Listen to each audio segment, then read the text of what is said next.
Assalamualaikum warahmatullahi wabarakatuh. Perkenalkan, nama saya Astriantana Pratiwi. Di dalam video ini saya akan menampilkan video pembelajaran keterampilan 4, yaitu mengadakan variasi. Selamat menyaksikan. Selamat pagi anak-anak. Pagi, Ibu. Wah, alhamdulillah semuanya ceria-ceria semua ya hari ini. Masya Allah. Gimana kabarnya? Alhamdulillah sehat, Ibu. Alhamdulillah sehat. Pertemuan ini ada yang tidak masuk? Ada semua. Wah, Ibu itu sangat bersemangat ya masuk ke kelas ini karena murid-muridnya itu selalu hadir, selalu ceria. Semoga ini selalu bisa dipertahankan di kelas kalian ya. Amin. Baik anak-anak, sebelum kita masuk ke pembelajaran bahasa Indonesia pada hari ini, kita berdoa terlebih dahulu seperti biasa kepada ketua kelas. Pimpin teman-temannya untuk berdoa. Baik, Ibu. Baik, teman-teman, sebelum kita mulai belajar pada pagi hari ini, mari kita berdoa menurut agama dan kepada masing-masing. Berdoa mulai. Berdoa selesai. Alhamdulillah. Oke anak-anak, seperti tadi yang ditanyakan kepada kalian, bahwasanya siapa saja yang kita hadir hari ini, kata kalian hadir semua. Mari kita cross check untuk kehadiran presensi kita pada hari ini. Ibu presensi ya. Baik, Ibu.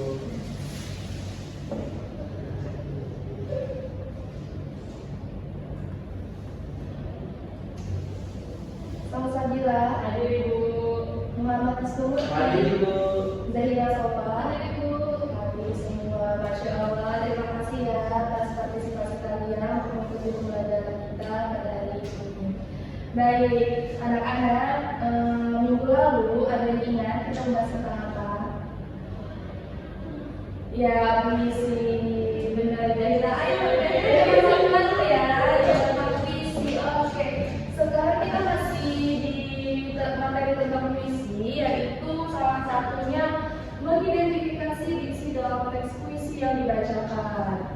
Oke, sebelum kita masuk, Ibu akan memberi kalian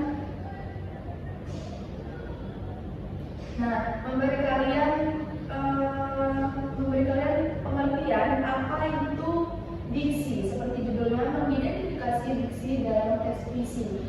Ada yang bisa membantu Ibu untuk membacakan? Saya, Ibu. Ada di sana ya. Oke, Bismillah, tolong membacakan ya. Tujuan dari penggunaan diksi. Diksi bertujuan untuk memunculkan efek dan makna tertentu.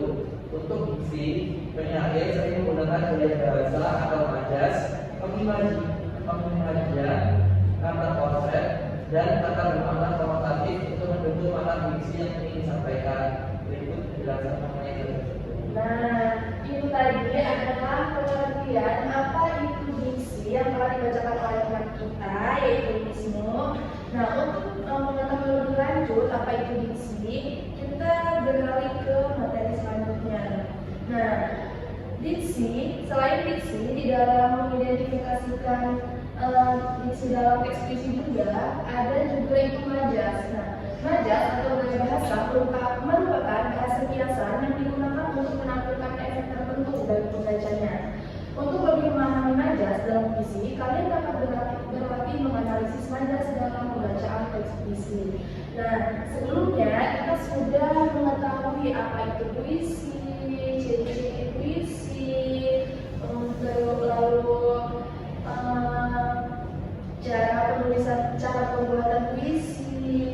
Nah, kita masuk ke dalam mengidentifikasikan diksi yang ada dalam teks puisi yang dibacakan. Nah, salah satunya itu di dalam puisi ada yang namanya majas.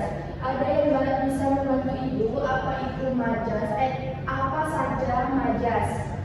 Ayo, di sini kita tuliskan. Oke, di sini tuliskan majas. Ada yang bisa membantu Ibu apa itu majas?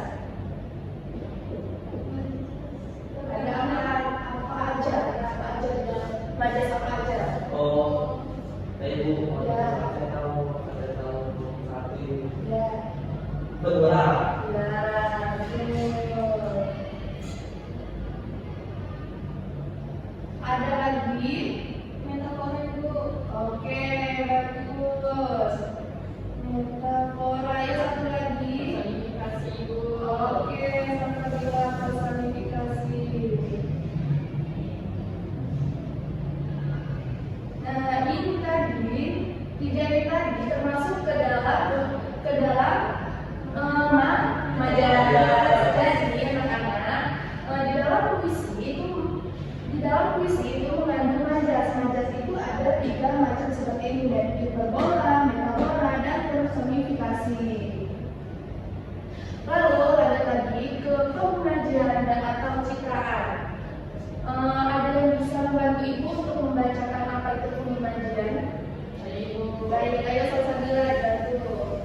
Pengimajian dan pencitraan merupakan kata atau susunan kata yang dapat menimbulkan efek khayalan atau imajinasi pada diri pembacanya, sehingga seolah-olah ia merasakan, mendengar, melihat, meraba, dan mengucap sesuatu yang diungkapkan dalam puisi. Ada beberapa jenis citraan berdasarkan efek imajinasi yang ditimbulkan pada pembaca, yaitu citraan penglihatan, citraan pendengaran, citraan rabaan, citraan penangkapan, citraan penciuman, dan citraan gerak. Baik, anak-anak, tadi kan kalian sudah membantu Ibu membantu apa saja majas, lalu membantu Ibu juga untuk pembacaan pengimajian. Nah, kita beri tepuk tangan dulu untuk kita semua. Terima kasih untuk keaktifan kalian pada pembelajaran kita hari ini. Lanjut, kita masuk ke dalam kata konkret dan kata bermakna konotatif. Nah, di dalam saling yang telah Ibu jelaskan, kata konkret adalah kata yang menunjukkan lebih mudah ditangkap oleh indera. Konkret dapat berarti nyata, berwujud, atau benar-benar ada. Jadi, kata konkret itu adalah kata yang nyata dan yang berwujud, dan itu benar-benar ada, bukan berdasarkan imajinasi. Nah, lalu ada juga kata bermakna konotatif. Apa itu kata bermakna konotatif? Kata bermakna konotatif merupakan kata-kata yang bersosiasi. Asosiasi merupakan keterkaitan makna kata dengan hal lain di luar bahasa. Nah, dalam hal ini, makna konotatif timbul sebagai akibat asosiasi perasaan pembaca terhadap kata yang dibaca, diucapkan, atau didengar. Pada kata konotatif, makna telah mengalami penambahan atau pergeseran dari makna asalnya. Jadi, suatu makna akan mengalami perubahan atau pergeseran dari makna awal itu adalah kata yang bermakna konotatif, seperti itu. Lalu, ada juga contoh pembacaan puisi. Nah, sebelum Ibu memberi kalian tugas individu untuk mengerjakan makna konotatif yang ada di dalam puisi, nah di sini kita bersama-sama akan melihat video pembacaan puisi. Oke, udah pada siap semua? Siap Ibu. Siap ya. Disimak ya videonya, karena ini akan mengantarkan kalian atau membantu kalian untuk mengerjakan tugas yang akan Ibu berikan. Oke, siap? Siap. Sebentar ya, jadi ini.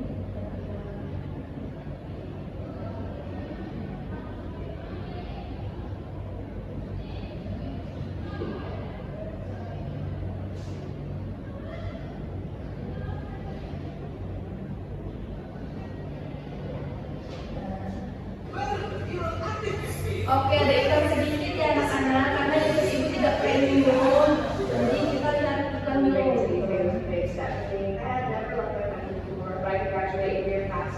Oh, jadi puisinya Iya benar. Sebentar ya, bisa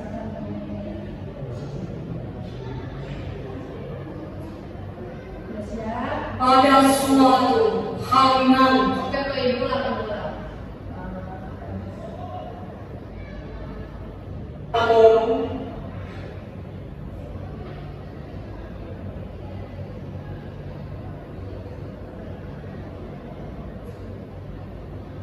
pada suatu hari nanti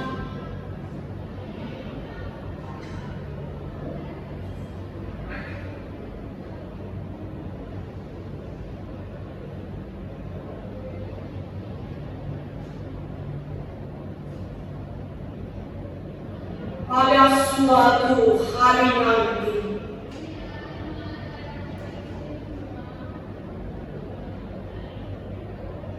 jasadku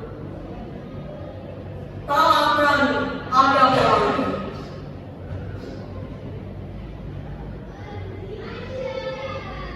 Tapi dalam bait sajak ini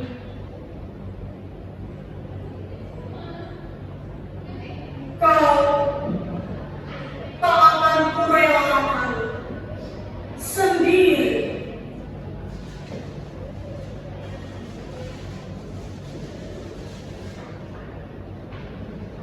Pada suatu hari nanti, suaraku tak terdengar lagi.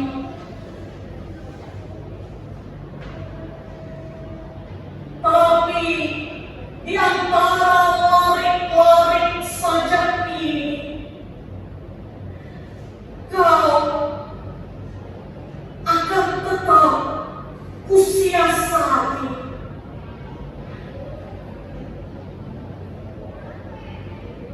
Pada suatu hari nanti,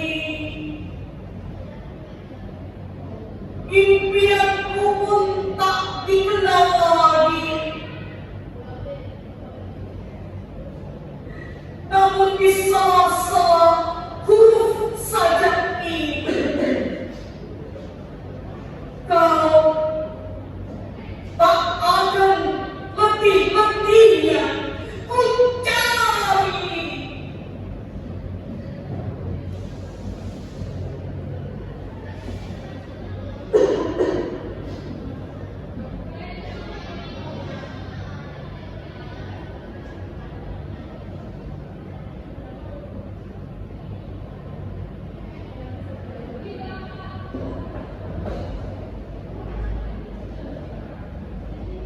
Nah, itu tadi adalah pembacaan puisi. Ada yang tahu itu tadi siapa? Ibu Henry, Ibu. Oke, tepuk tangan dulu. Nah, puisi yang dibacakan oleh beliau tadi adalah puisi pada suatu hari nanti karya Sakti Ujung Pedanggono. Nah, anak-anak, sebentar ya, ini ada Bismillahirrahmanirrahim. dulu, ini skip ke video selanjutnya ya. Iya, itu kita buka lagi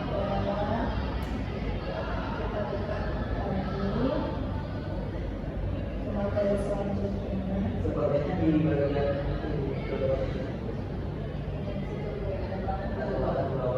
Oh iya, di sini ya. Aduh. Oke, baik, Bismi, terima kasih telah membantu ya. sama itu. Ini sinyalnya juga ini. Oke, selanjutnya kita, nah ini tadi ada tugas. Kalian kan sudah menyimak puisi yang dibacakan oleh Ibu Elvi. Oke, keren sekali ya, kalian itu sudah mengenal beliau gitu kan. Ibu dulu mengenal beliau itu di bangku perkuliahan S1. Ada kuliah dosen tamu yang diadakan oleh prodi Ibu BBSI, dan waktu itu prodinya Ibu Eka Sofia Listina. Dia mengundang Bu Elvi untuk bergabung di Google Zoom atau Google Meet atau Zoom gitu ya. Waktu itu pokoknya kuliah dosen tamu secara daring. Dan ini mengenal beliau itu waktu di bangku perkuliahan. Tapi kalian di SMP kelas 10 ini sudah mengenal beliau. Keren sekali, terbaik.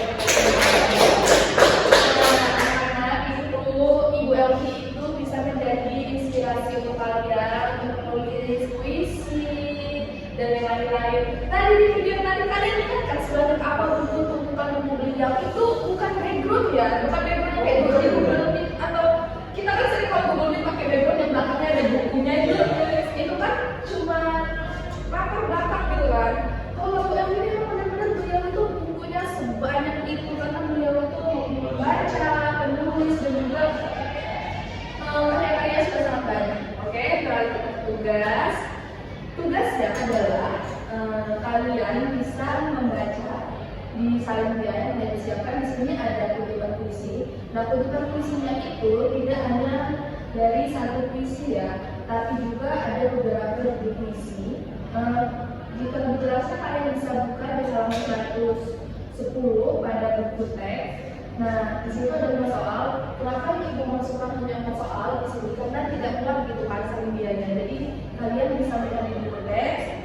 Tapi mengerjakannya bukan di buku. Ibu sudah mengeprint, sudah mencetak tugasnya di dalam kertas ini. Kalian kerjakan di kertas ini. Kalian juga kerjakan di kertas ini. Nanti dikumpulkan. Kalian tulis nih. Misalnya di nomor 1 itu ada puisi kebun hijau. Nah, suatu hari kulihat bunga-bunga hujan dan daun-daun hujan berguguran di kebun hujan, bertaburan jadi sampai hujan. Nah, ini merupakan puisi Joko Durbo yang ada dalam bukunya kalau di sana pacar tersebut bahwa Kibaran Sarung pada tahun 2027. Nah, ini masuk jenis citraan itu apa? Itu ada kolom jenis citraan. Lalu efek dari pembacanya itu apa? Seperti itu. Paham anak-anak? Paham Ibu. Satu ya. Satu. Nah, di sini juga ada puisinya Gunawan Muhammad. Atau juga Semanada 1992. Lalu ada juga di nomor 3 puisinya Wes Rendra yang ada pada antologi Boni pada tahun 2008. Lalu ada juga di Sisimu. Itu bisa kalian kerjakan di yang di kertas ini kalau ibu siapkan ke kalian. Ibu tunggu selama 15 menit cukup. 20 menit ya cukup ya, karena kalau kita lama-lama tidak memungkinkan karena kalian akan melanjutkan ke mata pelajaran selanjutnya gitu kan. Nah, ini dibagikan, kalian kerjakan ya. Nanti dikumpul. Disuruh jangan dimanfaatkan disuruh. Dulu bilang sesudah. Ayo dikerjakan ya anak-anak. Jika tidak ada, jika ada yang ingin ditanyakan atau kurang paham atau masih belum jelas, bisa maju ke depan atau mengangkat tangannya. Oke? Kerjakan ya. Ayo semua fokus.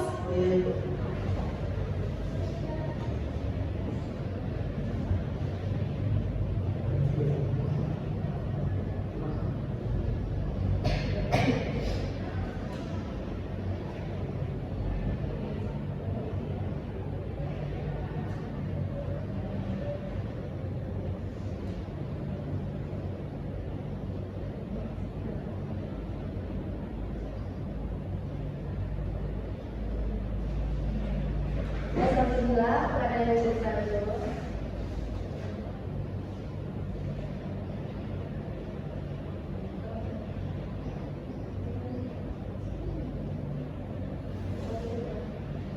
Oke, dia salah ini dikerjakan, misalnya ini. Salah kenapa? Oh iya, boleh jangan lama ya. Dengar tempat jawabannya, nanti coplek sama teman-temannya ya. Oke. Tidak boleh harus tangan di sebelah tangan, oke? Ayo percaya diri anak-anak, ini aku bisa kok. Ini oke. Ibu itu kepo bu, ya ampun.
anak-anak yang sudah habis, ayo kumpulkan. Oke, kumpulkan ayo ini. Baik. Aduh, Wisnu.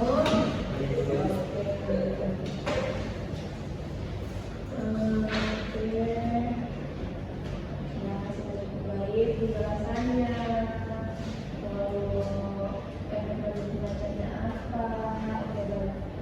Anak-anak itu tadi pelajaran kita pada hari ini. Anak-anak selanjutnya minggu depan kita akan berlatih lagi untuk masih di dalam topik puisi kita.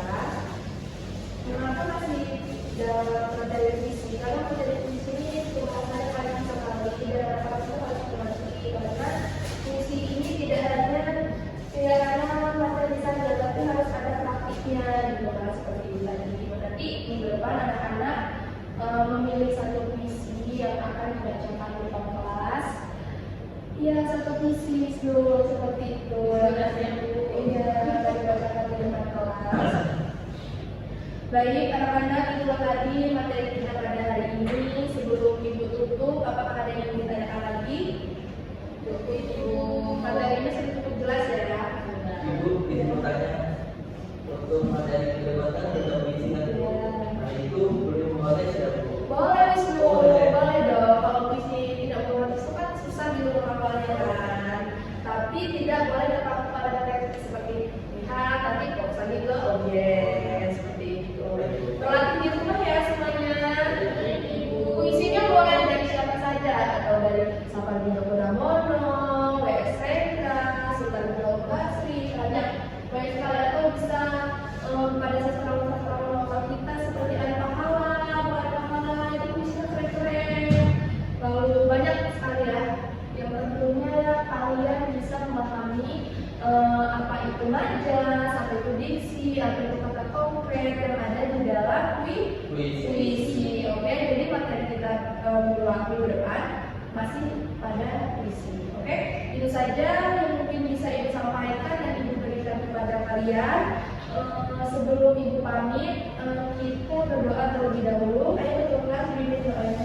Baik Ibu, baik teman-teman, sebelum kita mulai ibadah selama ini mari kita berdoa mulai.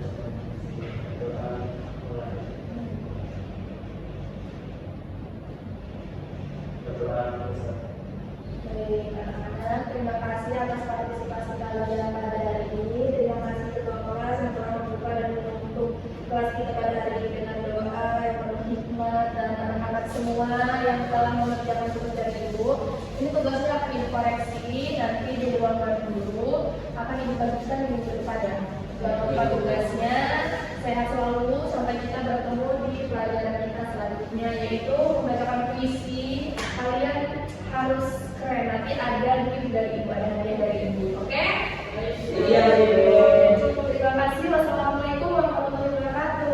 Waalaikumsalam warahmatullahi wabarakatuh. Terima kasih ya. Terima kasih Ibu. Observasi keterampilan mengadakan variasi.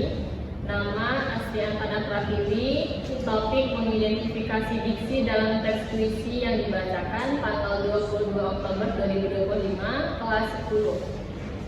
Variasi dalam gaya mengajar guru. Yang pertama, suara. Guru memberi variasi dalam nada suara, volume suara, kecepatan bicara. Sudah baik dan sudah dilakukan. Yang kedua, mimik dan gerak. Guru mengadakan perubahan mimik dan gerak untuk memperjelas penyajiannya. Sudah baik dan sudah dilakukan. Ketiga, kesenyapan. Guru dengan sengaja memberikan waktu senyap atau hening dalam pembicaraannya. Sudah baik dan sudah dilakukan. Yang keempat, kontak pandang. Guru melayangkan kontak pandang dan melakukan kontak pandang dengan siswanya. Sudah baik dan sudah dilakukan. Yang kelima, perubahan posisi. Guru bergerak dalam kelas untuk maksud yang berbeda-beda. Sudah baik dan sudah dilakukan. Yang keenam, memusatkan. Guru memberikan tekanan pada butir-butir yang penting dari penyajiannya dengan menggunakan bahasa lisan seperti dengan baik-baik, perhatikan ini dan lain-lain. Sudah baik dan sudah dilakukan. Variasi penggunaan media dan alat bantu pengajaran. Yang ketujuh, variasi visual. Guru menggunakan alat bantu yang dapat dilihat seperti menulis di papan tulis, menunjukkan gambar atau benda dan sebagainya. Guru menggunakan berbagai suara langsung atau rekaman dalam pengajarannya. Sudah baik dan sudah dilakukan. Yang kesembilan, variasi alat bantu yang dapat dipegang dan dimanipulasi. Guru memberikan kesempatan kepada siswa memegang dan atau memanipulasi benda dalam pengajaran. Sudah baik dan sudah dilakukan. Yang terakhir, guru memperkenalkan perubahan dalam pola interaksi antara dia dengan siswa dan juga menganekaragaman ragaman kegiatan belajar siswa yang terlibat. Sudah baik dan sudah dilakukan. Itu tadi berobservasi keterampilan mengadakan variasi. Nama Astrian Tana Pratiwi.